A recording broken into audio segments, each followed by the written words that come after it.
طب احنا لايف. لايف؟ برضو مصممة تتكلمي في الموضوع. مصممة؟ طبيعي جدا ان انا اتكلم، مش حكاية مصممة، مش طيب. محتاجة تصميم. خلينا نتكلم في الموضوع. هو بصراحة الراجل يعني يستاهل وقامة يعني. قوليلي بس في حد دخل؟ في ناس كتير. طيب بصي يا ندى، طلعي الاول البوست بتاع الدكتور حسام موافي. قولي للناس مين هو دكتور حسام موافي بسرعة بس، يلا الاول. بصوا يا جماعة، دي تاني حلقة من حلقات مش هسكت. اول واحدة عملتها الاسبوع اللي فات كانت بتاعت ميار الببلاوي، ودي تاني حلقة. طبعا الناس كلها عارفة ان دكتور حسام موافي هو استاذ الحالات الحرجة بكلية طب قصر العيني، وله سمعة كبيرة جدا جدا، ومعروف في السوشيال ميديا لانه بيعمل فيديوهات ودايما عنده تواصل اجتماعي في المواضيع دي كلها. هو رجل يعني ساعات كتير جدا جدا بيعمل فيديوهات للناس بتستفيد منه. طيب نقطة من أول السطر. دلوقتي يا جماعة الفيديو اللي انتشر اللي هو الناس كلها معترضة عليه بتاع الدكتور حسام، هو بيقبل يد الأستاذ أو سيادة النائب أبو العينين. عايزة أسأل سؤال يا جماعة، هو انتوا بتستفادوا ايه؟ يعني انا بعتبر انه الدكتور حسام هو رمز ودكتور شاطر ومهني ومفيد وبيضيف لمعلوماتنا وبيوسع افق تفكيرنا وبيفيدنا بكل المعلومات اللي ما بيبخلش علينا بيها. وعايزه اقول لكم انا عمري في حياتي ما قابلته، بس انا مبدا ان انا لما بني ادم يقع واجيب كل السكاكين واقعد اشرح فيه، انا مش بحب ده حقيقي، مش بحب ده ابدا. طيب انتوا معترضين انه بس ايدين ابو العينين، طب احنا مش عرفنا بينهم ايه؟ يمكن الراجل مثلا واقف جنبه في محنة، يمكن الراجل واقف جنبه في موقف. يعني انا لما بكون مع الشيخ بتاعي شيخ جابر البغدادي حبيبي، انا بجري وراه عشان ابوس ايديه، لما ما بيرضاش بروح نازله وبايسه طرف جلابيته من محبتي ليه و التعليم والثقافة الدينية اللي باخدها منه، لأنه بيرفع من شأني. كذلك الدكتور حسام موافي بيرفع من شأننا كلنا بعلمه. احنا ليه كده؟ احنا ليه السوشيال ميديا عندنا بقت جلد، عبارة عن ذبح؟ يعني ليه كلنا مسكنا السكاكين وعايزين نذبح الدكتور حسام؟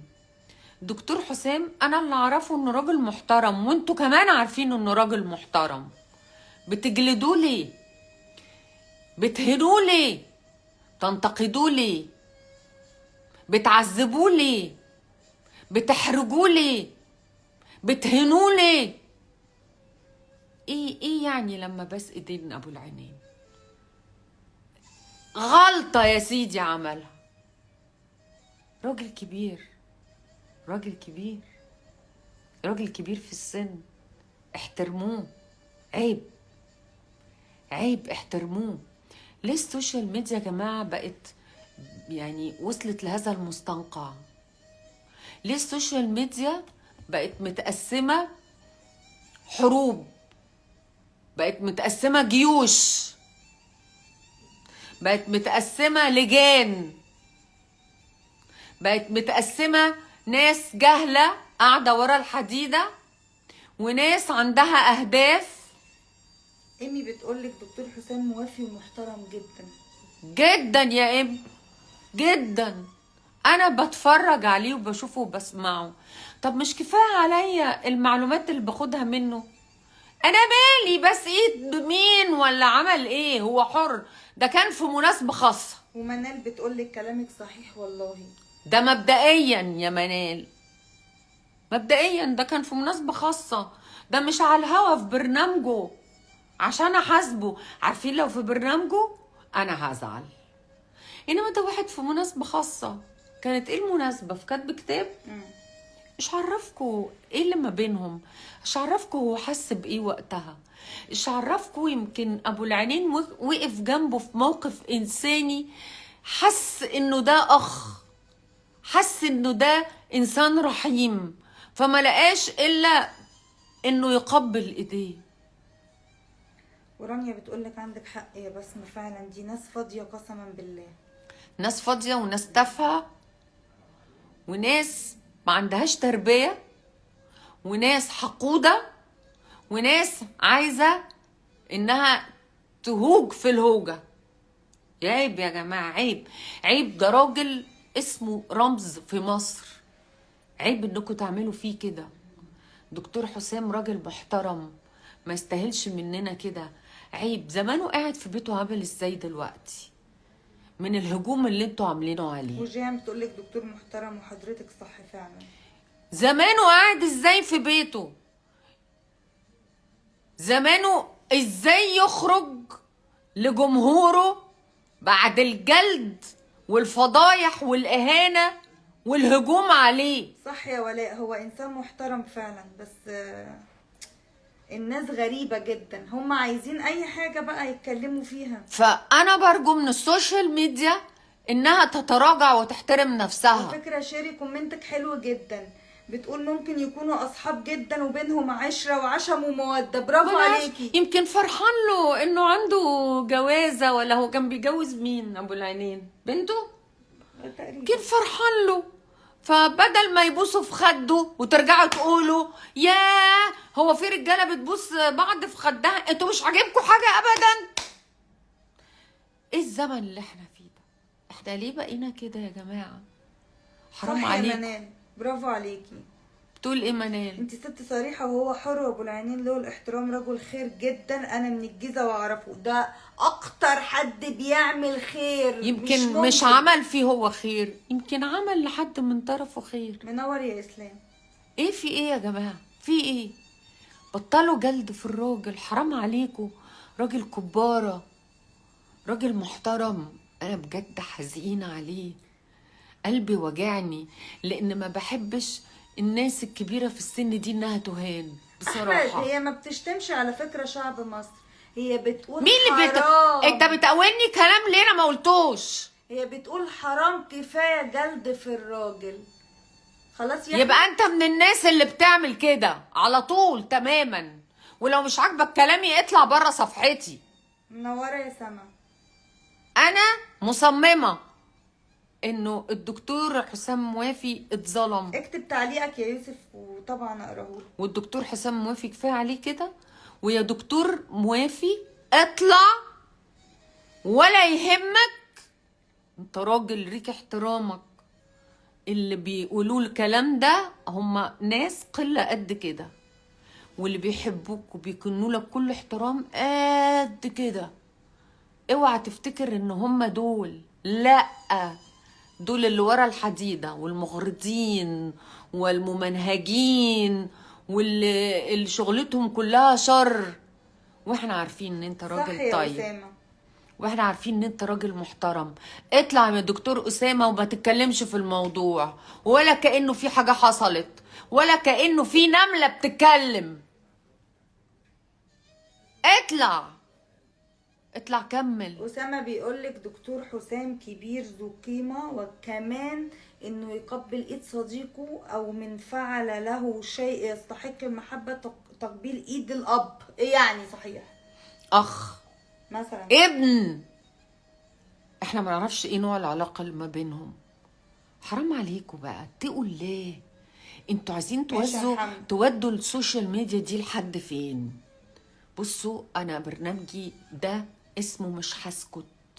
اماني بتحبك قوي. وهجيب حبيبتي يا اماني ربنا يسعدك، هجيب اسماء كل الناس اللي غلطوا في الدكتور حسام وهخليه معايا نقضيكوا بالاسم. اسامه هم بيبقوا عارفين يا اسامه وموافقين على كده. مين دول؟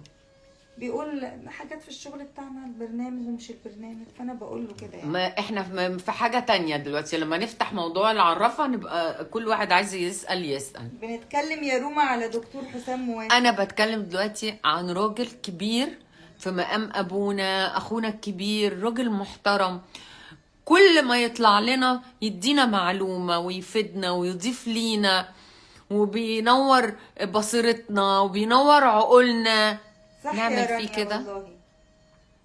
نعمل فيه كده؟ يصح نعمل فيه كده؟ بقالي قد ايه دلوقتي عشان مش عايزه اكتر يا غدا؟ بقالي قد ايه؟ لا يعني بقالنا مش عايزه اكتر. مش كتير، بقالنا 10 دقايق. كفايه. بصوا يا جماعه، انا برجوكم كل الناس اللي بتسمعني وهتسمعني انها تنزل بوست عندها، ان احنا نعمل بوست ان احنا يعني بنحبك يا دكتور موافي، واطلع وكمل وما يهمكش ياما دقت على الراس طبول. صح يا دينا والله. دينا بتقولك الناس لو ما انتقدتش تموت، ده اكتر بني ادم مريح في الدنيا لما بيتفرجوا على فيديوهاته. دي حقيقة والله. فيديوهاته جميلة وحلوة، ليه تعملوا فيه كده؟ ليه تخلوا راسه في الارض؟ ارفع راسك فوق يا دكتور موافي. صح يا سمر. انت فوق الكل، ارفع راسك لفوق، ما يهمكش حد. احنا بنحترمك وليك جمهور كبير بيحترمك. اوعى تفتكر ان الشوية الصغيرين اللي هم لسانهم ما بيطلعش غير الاذية ان هم دول جمهورك. لا. منال انتي ست محترمة. منال بتقول ان ابو العينين خيره علينا كلنا في الجيزة. راجل خير، راجل طب بتاع عايزين يعني. ايه؟ عايزين ايه؟ سيبوا الناس في حالها بقى، سيبوا الناس في حالها، وخصوصا الناس الكبار. ايوه يا عبير. بصوا يا جماعه، رجال الدين محدش يجي جنبهم. الناس الكبار بصوا يعني محدش يجي جنبهم خالص خالص، عشان دول لا حول لهم ولا قوه. صح يا بودي والله. بودي بيقولك احسن واحد بنتعلم منه ونستفيد منه في الطب وعلاقة الطب بالقرآن وكلام عايزين المريض. بقى تحرمونا من ده؟ لا. دكتور حسام اطلع لنا، اطلع ولا يهمك التخين، اطلع ولا يهمك اللي اتقال. احنا كلنا منتظرينك تطلع وتتكلم، وانسى اللي حصل وما تسمعش كلام حد ولا كأن في حاجة اتقالت. انا برجوك يا دكتور حسام، بترجاك انك تطلع. صح يا سارة. اطلع واحرقهم، اطلع واحرقهم كلهم. انت قيمة وقامة، واحنا منتظرينك قريب. اشفي غليلنا وصدورنا، اثلج صدورنا، مستنينك يا دكتور حسام. اقفلي.